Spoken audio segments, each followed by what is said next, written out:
Eucharistie. It was originally a round white wafer. It was gold powder originally, yes? Takže ten úvod, to, co ta svátost, ta obřadní svátost Boží, byl tento zlatý prášek. But in addition, we believe that this device was used to contain their nuclear weapons.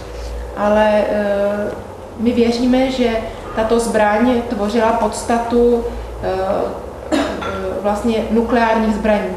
So the physics of how to safely contain radioactive materials is also within our understanding. Takže ta fyzika nebo fyzikální princip toho, jak uchovávat radioaktivní náboj, radioactive charge, How to safely contain radioactive materials. Jak bezpečně uchovávat radioaktivní materiály So we're now building large scale je uchovávat je v těch implozivních fraktálních tvarech. That's right. A centripetal electric field will contain radioactive materials. Yeah? Takže dostředivé elektrické pole je schopno uchovávat tyto nebezpečné materiály. So we're experimenting with building what is a modern day Ark of the Covenant. Takže my jsme experimentovali s výrobou takovéto moderní archy svornosti. This is all real gold. Toto je skutečně pokryto zlatem. And this is the same gold capacitor that you're testing right now, yes? To je naprosto identický zlatý kapacitor, ty skořápky, které držíte. And when you get inside, your hair stands up. You feel lots of charge, yeah? A když sedíte uvnitř, tak vám skutečně vstávají vlasy na hlavě, protože cítíte ten náboj uvnitř. That's called the icosaphy. Tomu říkáme icosaphy. We have a smaller version called the pyrify. A máme i menší verzi, které říkáme purify. Yes. And it's similar. You can use it to charge rock powder. A stejným způsobem můžeme nabíjet i skalní prach. And those charged rock powders will accelerate growth and purify water. A takovýto prach může urychlit růst a vyčistit vodu. Here's some more pictures of the icosaphy. Tady ještě pár obrázků toho icosaphy. 300 people in Barcelona. 300 lidí přišlo v Barceloně. So these are devices which convey the physics of what is called a sacred or fractal field, yeah? Takže toto jsou nástroje, které fungují ve fyzice poměru zlatého řezu. The key is to understand how do you make this magic centripetal field, this implosion field, yeah? Klíčem nebo podstatou všeho je to, jakým způsobem můžeme toto implozivní dostředivé pole vytvářet. It's literally the secret of fusion of plasma. Je to doslova tajemství plazmové fúze. Now, I promised you that we would talk a little bit also about the psychology of alchemy, human fusion, yeah?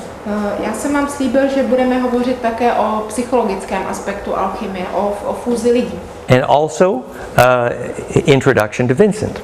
A to je také úvod k Vincentovi. But last thing before I do, I want to tell you about some technologies that are related, yes? Ale ještě vám řeknu o nějakých technologiích, které se k tomu vztahují. I took that equation for implosive collapse. Vzal jsem tu rovnici implozivního kolapsu, dostředivého kolapsu. And I designed an imploder for water. A navrhl jsem implodér na vodu. It's an implosion nozzle that produces dramatic growth effects.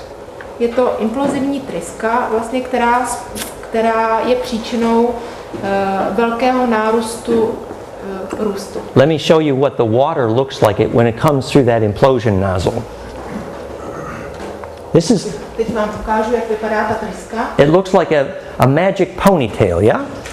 Vidíte, vypadá to jako magický ocásek ponyho. We call it Schauberger's dream, yeah? A říkáme tomu Schaubergerův sen. And you see how the water comes out from implosion in a beautiful it's kind of a self-aware ponytail. Jak vidíte, tak ten proud, který z té trysky vychází, je proud, který si je vědom sám sebe. This is more on the nozzle design. Tady je víc obrázků té trysky. We call it Schauberger's dream. Yeah? Říkáme tomu tedy Schaubergerův sen. And look how Podívejte se tady. here's what I mean by self-aware water. Tady je to, čemu já říkám voda, která si je vědoma sama sebe. Watch here how it responds to touch. Podívejte se, jak reaguje na dotek. Oh, what happened? Woo. It feels. How does it feel? Cítí, ta voda cítí. When you touch it, Když se toho dotknete, it comes out to meet you, yes? vidíte, ona vám vyjde vstříc, It's because there's a recursion point here. It's made protože tam je rekurzivní bod tam nahoře. it's made silky and self-aware. A ta voda je sametově hebká a vědoma si sama sebe. This is called the imploder. A tomuto říkám imploder. The nozzle is removable. Ta tryska se dá odnímat.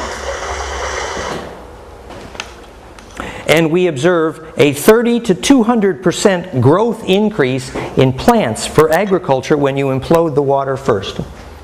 A my jsme vysledovali 30 up to 200. Up to 200% growth increase. My jsme s tím dokázali 30 až 200% nárůst Because jako navýšení růstu. because Této technologie. when the water comes out, Když voda vychází z té trysky, we send the water into the center of implosive magnetics. my posíláme tu vodu skrze implozivní magnety. We have extremely powerful phase conjugate centripetal magnets. Máme velice silné implozivní magnety. And when magnets phase conjugate, the opposite happens from what is expected in normal physics. A když jsou magnety fázově sjednocené, when they are phase conjugated, then what? The opposite happens from what physics would expect.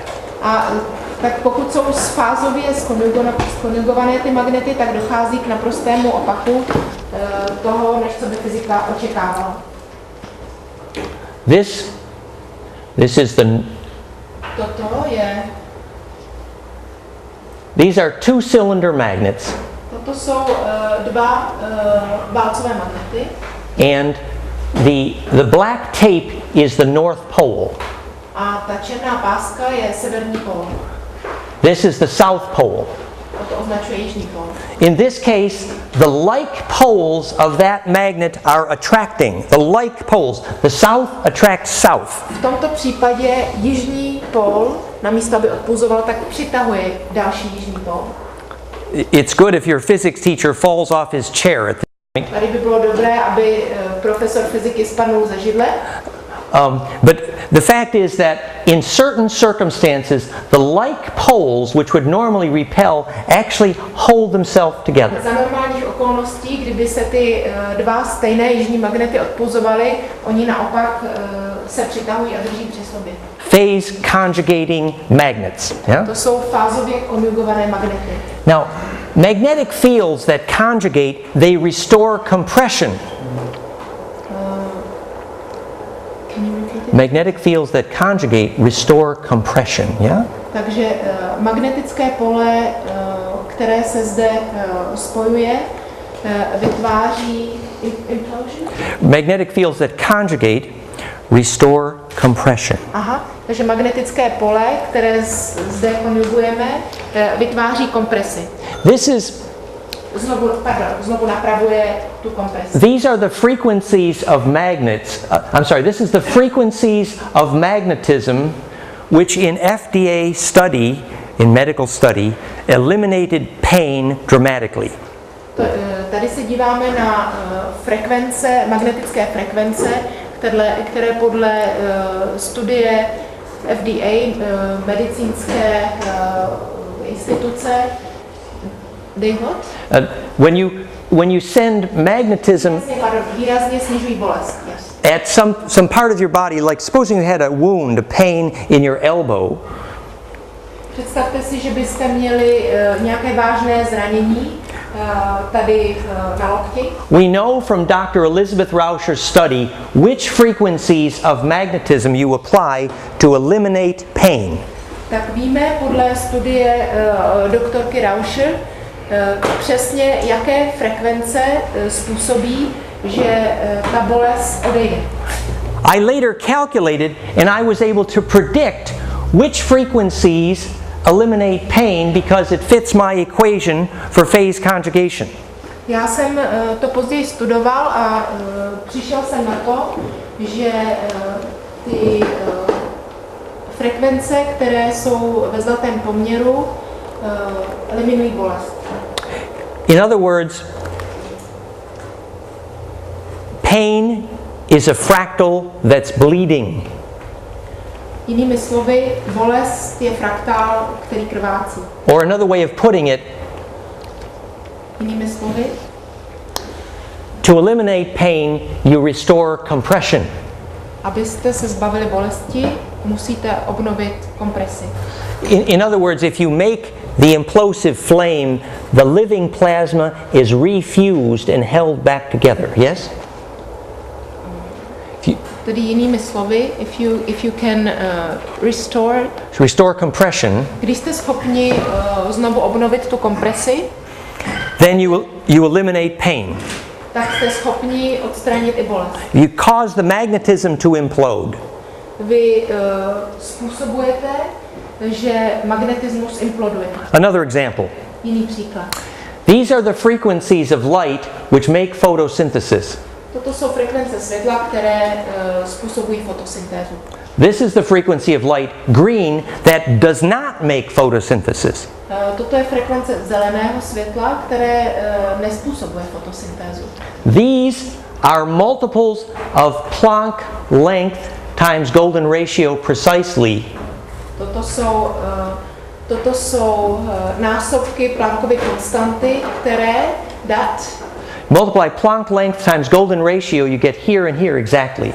Které, když je znásobíte zlatým řezem, tak dostanete přesně tento tvar.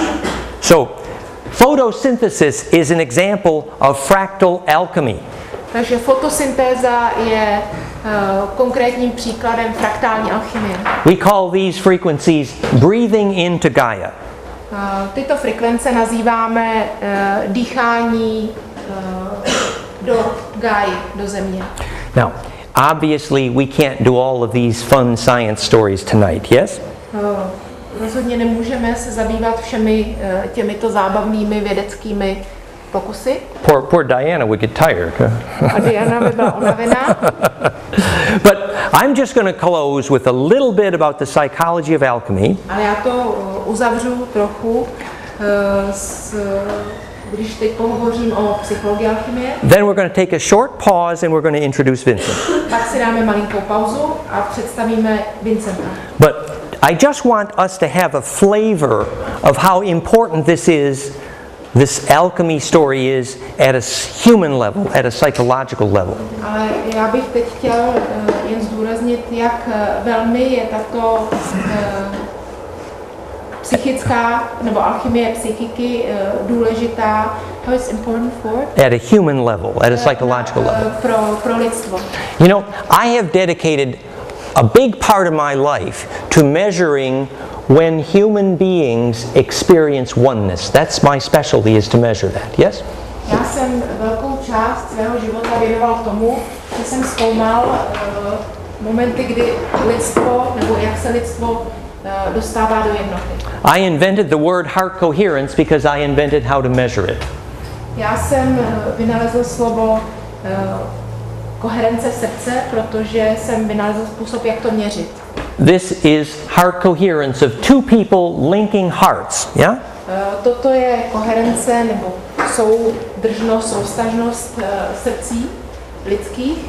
We know how to measure when it happens that people fuse and become one. We know what that is. My jsme schopni přesně přesně definovat, v jakém momentu dochází k tomu, že lidé splynou v jedno. It's a massive phase lock entrainment of heart rate and breath. Je to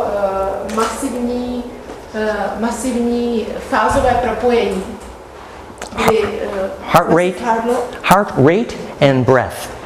Je to masivní fázové spojení srdeční frekvence a mozkové frekvence. For example, this my heart tuner invention was used at the Tantra School of Los Angeles. Například tento můj vynález heart tuner, ladit srdce, byl použit na konferenci in Los Angeles. The Tantra School, yes? Ve škole tantry v Los Angeles. This also is used to teach bank managers empathy at one of the largest banks in Australia. Ale také s tím učí v jedné z největších bank v Austrálii své manažery, jak cítit empatii. It's a major tool for teaching peacemaking and conflict resolution.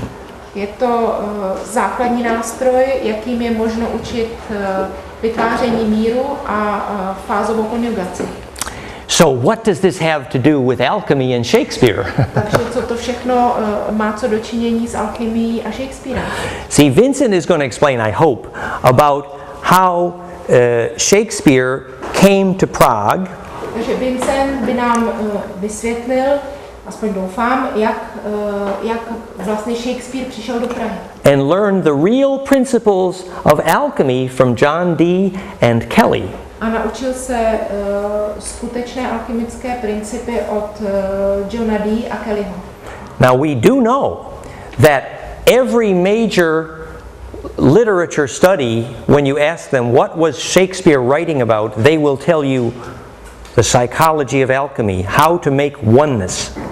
A jakéhokoliv odborníka na Shakespearea se zeptáte, o čem vlastně Shakespeare psal, tak vám každý odpoví, že to byla psychologie alchymie, o tom, jak způsobit, aby lidé splynuli v jednotu. And we know that John Dee was one of the world's expert in a certain kind of geometry. A my víme, že John Dee byl jistě velkým expertem na určitý typ geometrie. This is from Vincent now. This is the hypercube. Toto jsou Vincentovy dokumenty. Tomu se říká hypercube, hyperkrychle. Which is part of this language system that Vincent has been studying. Která je součástí jazykového systému, kterým se Vincent zabývá. Called Ophanim Enochian. Kterému říká Ophanim Enochian. An angel language, if we believe that. Jazyk andělů, jestli tomu chcete tak věřit. Which was about how to link vortex and connect them. A je to vlastně o tom, jak spojit ty díry, ty vortexy a how to link them. How to link vortex. Jak je propojit. And if you study the origin of languages, you see it's about vortex tornadoes, right? A když budete studovat původ jazyku, tak uvidíte, že to je o těch vírech, o těch tornádech. Like if we look at the origin of Hebrew, for example. Když se podíváte na původ hebrejštiny. This is from my work. This is the golden spiral on this donut. Toto je zlatá spirála zlatého řezu. And if I change the angle of this spiral on this donut, a když změním úhel té spirály tady na té koblize, the shadows ty stíny are the letters Aleph, Beit, Gimel, Dalet, yeah? Jsou ta písmena hebrejské abecedy. Aleph, Bet, Gimel, Dalet. I'm using the tetrahedron. Já používám čtyřstěn, which is inside this hypercube. I'm using that to index the shadow of this plasma, yeah? A používám ho, abych naznačil stín tady toho plazmatu. So what we're calling the origin of alphabet is actually plasma residue, the shadow of the charge of a donut. Takže to, co is Hebrew alphabet, this is Hebrew. Takže to, co nazýváme hebrejskou abecedou, je vlastně zbytkovým stínem residue of a charged donut. Plasma residue of a charged donut. Je plazmový zbytek náboje torusu. Like when the rabbi makes a golem by visualizing the Hebrew letter. Rabín oživil golema tím, že si vizualizoval hebrejská písmena. If he gets the plasma to the right angles, když dokážete to plazma dostat do těch správných úhlů, in the focus of his mind, pouze koncentrací své mysli, the plasma will become centripetal. Tak to plazma se stane dostředivým. The physics of creation. A to je fyzikální princip stvoření. We know for sure a my jsme si naprosto jistí, that focused human attention causes electric fields to compress. Že koncentrovaný lidský záměr způsobuje aby došlo ke kompresi plazmatu. One of the world's most famous physicists measured this many times. Jeden z nejznámějších fyziků na světě to směřil. Bill Tiller in his book Conscious Acts of Creation. William Tiller, který to nazval vědomé akty stvoření. So it's very clear that focused attention causes charge to go compress. Je jasné, že komprimovaný náboj compressed charge. To compress charge, yes. The compressed charge creates. Focused human attention causes charge to compress. Soustředěný lidský záměr způsobuje, že dojde k implozi toho náboje. That is the physics of alchemy. To je fyzikální princip alchymie. And you use alphabet letters to get the sequence right to cause the field to go compress.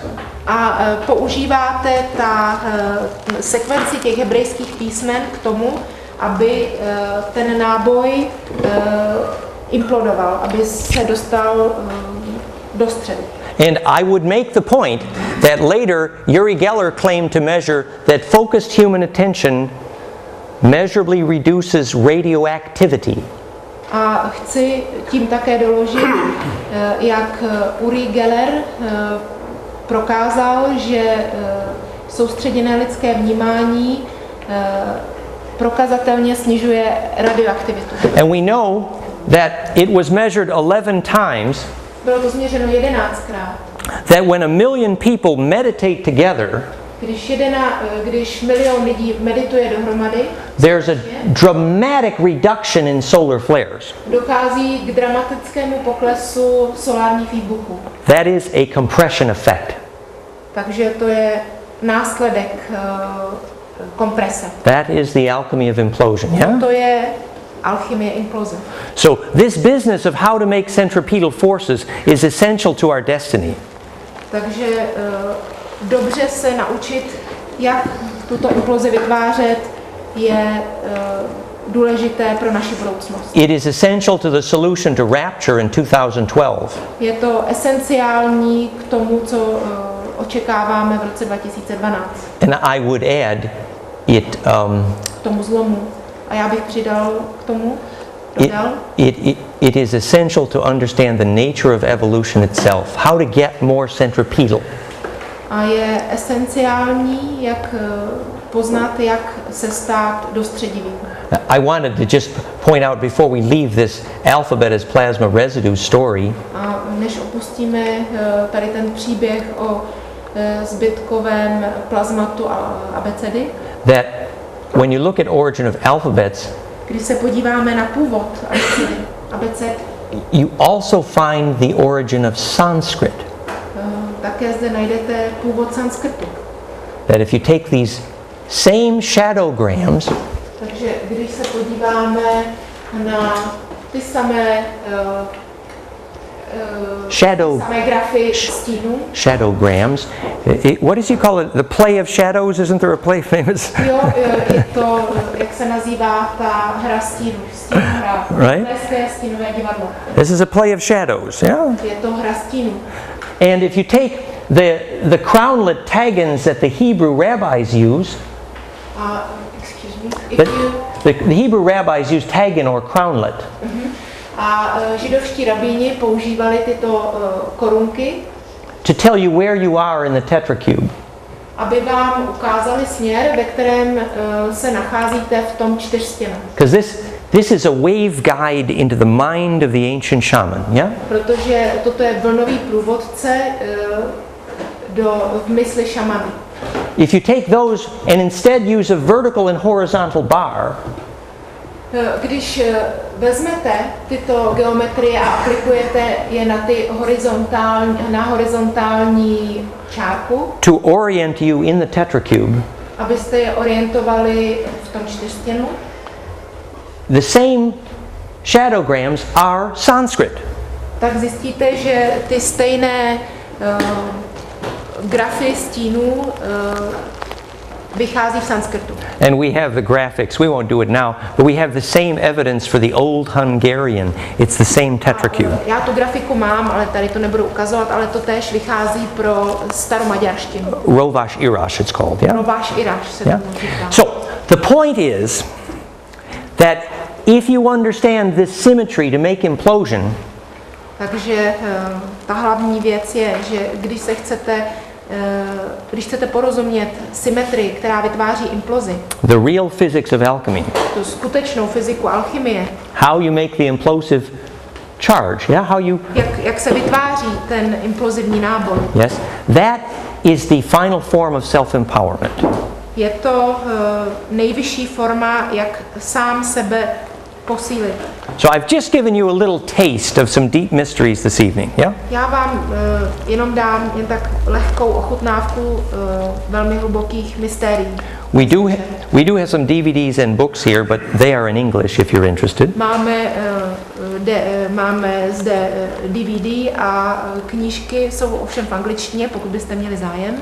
Our main website is goldenmean.info. Naše hlavní webová stránka je goldenmean.info. We do have a Czech excerpt of that at goldenmean.info/bohemia, yeah? A máme i stránku věnovanou oblasti České republiky, která se jmenuje goldenmean.info/bohemia. So now I think we're going to take a little break and then we're going to introduce Vincent, if that's okay. Nyní Yeah. myslím, že bychom si mohli dát malou přestávku a potom bych rád uvedl Vincenta. Unless, well, I think we do discussion later. Is that good? Nebo uděláme diskuzi později, nebo jak si přejete? Yeah, later. Okay. Yeah. No, později budeme diskutovat. Thank you. Thank you.